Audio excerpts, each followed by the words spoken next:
Bonjour, bonjour. Aujourd'hui, j'aimerais vous présenter une proposition pour l'éducation du futur. C'est donc sans prétention, hein, des idées pour essayer de provoquer un changement de paradigme sur notre regard, sur les enfants avant tout et qu'est-ce qu'ils pourraient devenir. Je me présente, je m'appelle Nicolas et en tant que pédagogue et éducateur, j'ai un plaisir fou à stimuler les enfants, leur donner des défis pour leur faire atteindre un état que j'appelle l'état de flow. Qui est l'état que visait aussi Maria Montessori dans sa pédagogie, en pensant que, naturellement, les enfants avaient envie de donner leur effort maximum. L'état de flow, je le connais bien parce que je suis un artiste. Je pratique depuis 20 ans la balle contact et c'est assez étonnant car cet art est pour moi assez naturel, moi qui suis pourtant à la base quelqu'un qui est plutôt des troubles d'attention. C'est ça, je suis donc un neuro atypique avec ces troubles qui font que je n'aime pas trop les conventions sociales et j'aime m'intéresser passionnément à des sujets comme l'éducation et l'art et avec les autistes, je crois qu'on a en commun le fait d'accéder très facilement à cet état de flow lorsqu'on est su bien sûr face à un défi qui nous intéresse. Dans mon parcours, j'aime parler aussi du yoga et de la méditation qui m'ont aidé à mieux me connaître, à mieux guérir mes traumatismes, prendre conscience de mes automatismes pour revenir à mon âme d'enfant, à ma spontanéité, ma créativité. Et c'est depuis cet espace que je vous parle, cet espace du cœur et cet espace de vulnérabilité. Lorsque j'ai commencé à travailler avec les enfants, il était pour moi naturel d'être avec eux avec une posture de confiance, de soutien, leur proposer des défis et partager avec eux une passion, une idée, des projets. Et j'ai réalisé que dans le monde des adultes, que ce soit chez les parents ou chez les éducateurs, on voyait plutôt les enfants comme des choses à contrôler, qu'il fallait récompenser, il fallait absolument les protéger et on les éduquait depuis un espace de peur, peur qu'il pourrait leur arriver quelque chose, on imagine toujours le mal, le pire, et peur qu'ils ne puissent pas s'adapter au système et du coup, on n'est jamais vraiment dans l'instant présent. Au lieu de ça, on est en permanence au-dessus d'eux. Ce qu'on appelle aujourd'hui, la parentalité hélicoptère, qui fait que de nombreux adultes ne peuvent s'empêcher, hein, je dis bien, ne peuvent s'empêcher de vraiment contrôler ce que font leurs enfants. Mon constat, c'est que dans les animations que je fais pour des groupes d'enfants et j'ai des groupes de 5 à 50 enfants. Généralement, lorsqu'un enfant est entièrement concentré dans ce qu'il fait, qu'il a du plaisir, il y aura presque toujours un adulte pour venir l'interrompre.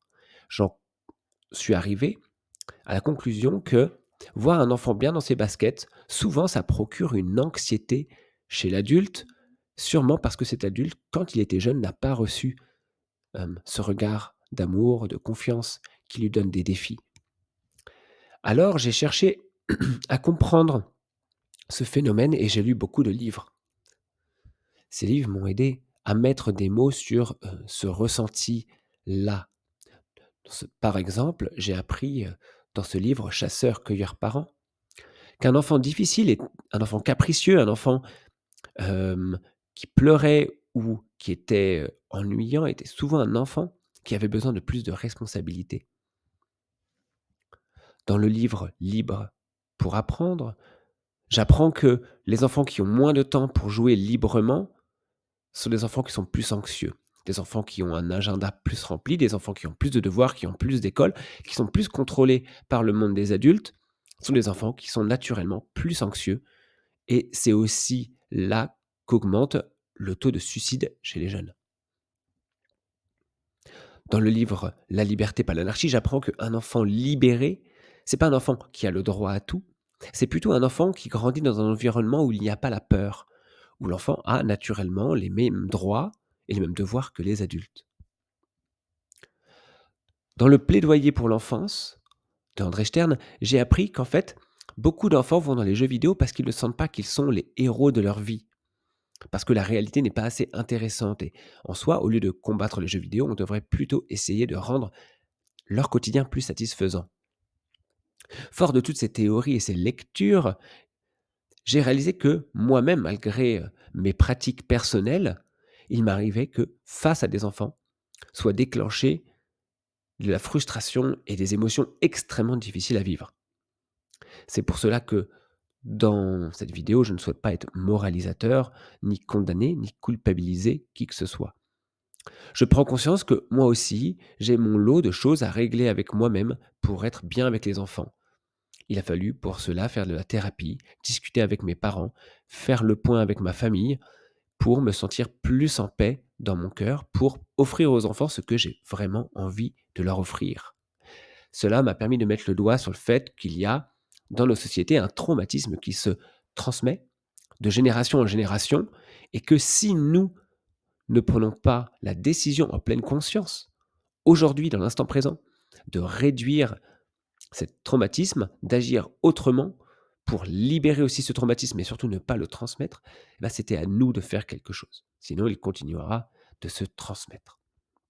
Ce traumatisme, c'est aussi l'histoire qu'on raconte, hein. Souvent, les grands personnages qu'on idole dans notre culture sont des personnages qui sont connus pour avoir pris le pouvoir sur les autres, pour avoir eu de la violence, pour avoir été un peu esclaves de l'argent, esclaves de la violence qu'ils pouvaient faire aux autres, pour avoir déclenché des guerres et pour avoir répandu leur souffrance et essayé, on va dire, de consoler leur souffrance en écrivant et en écrivant, en créant des œuvres artistiques.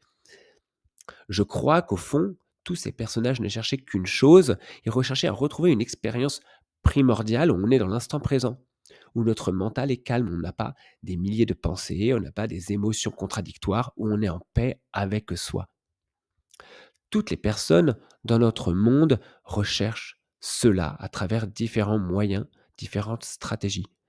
Et cette expérience-là de plénitude, c'est l'expérience que vivent tous les bébés.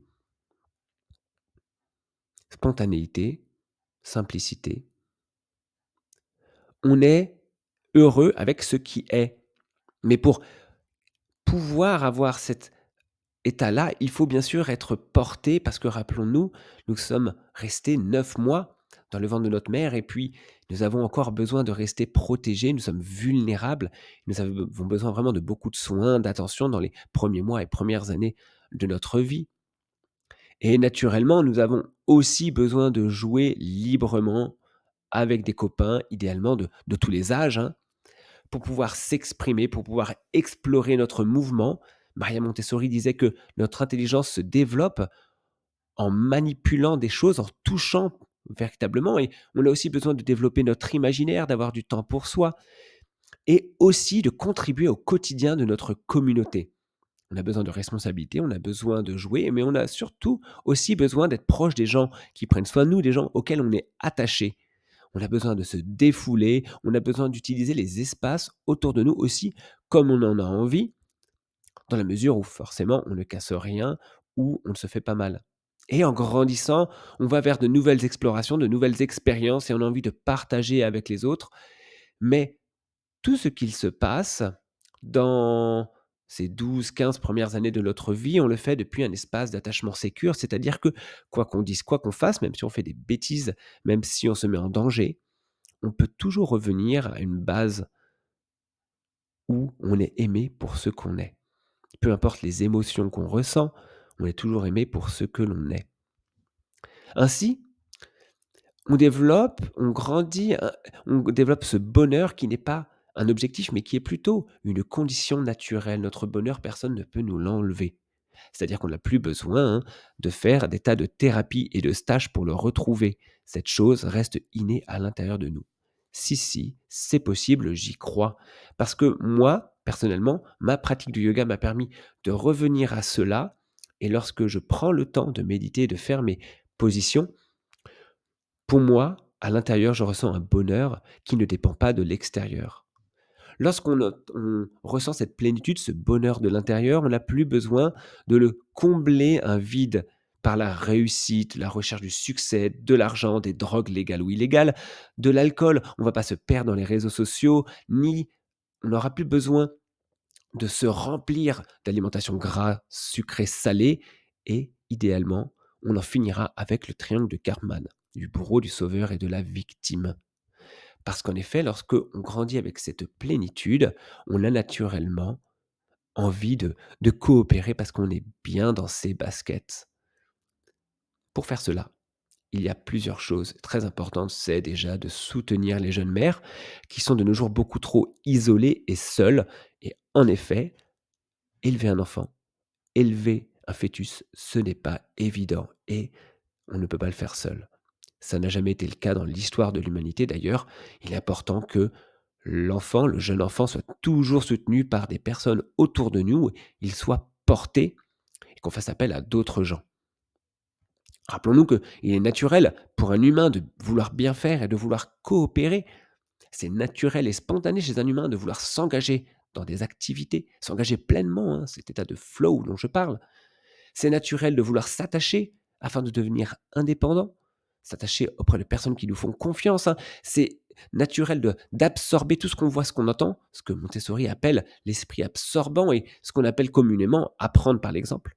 Et on apprend en jouant, en étant actif, mais si on ne peut pas faire ça, bah, forcément, il y a des émotions négatives qui nous signalent: «Hey, je ne peux pas faire ce qui est spontané et naturel». On va accumuler des frustrations et finalement, il y aura des traumatismes à l'intérieur de nous qui vont nous faire perdre notre âme. C'est, ce que dit, Jung, c'est-à-dire, perte de l'âme d'enfant, cette spontanéité, créativité, ce bonheur qui sont naturels chez, les êtres humains. Alors qu'est-ce qu'on peut faire pour, à se diriger vers cela et éduquer une génération d'enfants qui sont bien dans leur basket naturellement, qui suivent leurs élans, leurs passions et qui auront envie bien sûr de contribuer au monde? Eh bien, je pense qu'il faut déjà réduire le nombre de consignes. On a l'idée que le parent doit faire un peu comme la maîtresse et je pense que cette idée-là, on doit la supprimer et plutôt laisser les enfants, hein, découvrir et explorer avec d'autres copains et que bien sûr, s'ils ont une question, s'ils ont besoin d'aide, eh ben, nous sommes disponibles. Je crois que c'est important de leur laisser prendre des risques, c'est-à-dire qu'aujourd'hui, on voudrait les garder dans une cloche où il ne leur arrive rien. Pourtant, ben, la vie est faite de plein d'opportunités, et les enfants, à travers les risques, apprennent des tas de choses qui sont nécessaires aussi pour l'épanouissement, pour aussi, connaître ses limites. Je crois qu'il est absolument nécessaire de réduire les jeux, les jouets, les sucreries que souvent on utilise pour remplir un vide intérieur et souvent ce vide vient du fait qu'on n'a pas assez de présence, on n'a pas assez de défis. Il est très recommandé, je trouve, tous les ans de faire un tri dans tous les jeux et les jouets, de mettre à la poubelle ou donner au moins les 3/4 et surtout réfléchir à des jeux et des jouets qui sont surtout intéressants et captivants pour l'enfant parce que la plupart, leur fonction de jouet, hem, sont vraiment extrêmement limitées. On peut faire une ou 2 choses avec, alors que typiquement avec un bâton et une ficelle, on peut déjà faire des centaines de choses. C'est important de créer un réseau de soutien. Donc c'est-à-dire un réseau de coparents, des personnes qui entourent l'enfant, hein, les grands-parents, les oncles, les tantes, les amis, les mentors, les répétiteurs peut-être, ça peut être aussi les profs de sport, les profs de musique, mais un ensemble de parents qui encadrent et qui soutiennent l'éducation de l'enfant parce que, l'enfant n'a jamais été, mis sur terre pour être élevé par une personne, ni par 2 personnes, mais par une multitude de personnes qui prennent soin de lui, qui sont disponibles pour lui apporter ce dont il a besoin. Et c'est important aussi de respecter son espace vital, de prendre du temps pour soi. Aujourd'hui, on aimerait tout faire pour nos enfants et je pense qu'aujourd'hui, tout faire pour ses enfants, ça passe par aussi créer ce réseau de soutien et lâcher prise sur cette injonction qu'on doit être le parent parfait parce que ça n'existe pas. Et bien sûr, travailler moins pour être plus heureux, hein. Bien sûr, pour accorder plus de temps aux enfants, on a besoin de plus de temps, mais je crois aussi qu'on peut être heureux avec moins d'argent. Cela demande de questionner quels sont véritablement nos besoins et quels sont aussi les véritables besoins de l'enfant. Et j'espère que dans cette vidéo, j'ai contribué à déconstruire beaucoup d'idées que nous avons. Ce sont des idées qu'on a lues, qu'on a entendues. Ce sont aussi des idées qui se transmettent de génération en génération et qui sont fausses. Et nous le savons parfois à l'intérieur de notre intuition que ça sonne bizarre, mais il y a une certaine pression sociale et une pression familiale qui est difficile à questionner. Je le sais, j'en suis conscient et c'est avec le plus d'amour, de reconnaissance et l'envie de vraiment, de créer une nouvelle génération, d'enfants et d'humains qui prennent soin de la terre et des communautés dans lesquelles ils se sentent appartenir. À partir de cet espace-là que je vous encourage à faire de votre mieux pour suivre, vos propres élans et pas, juste faire comme les autres font. Voilà, je vous remercie d'avoir regardé cette vidéo. Je vous souhaite vraiment beaucoup d'amour. Je vous remercie d'avoir regardé et si vous avez des questions, des remarques, n'hésitez pas à me les faire savoir. Ciao!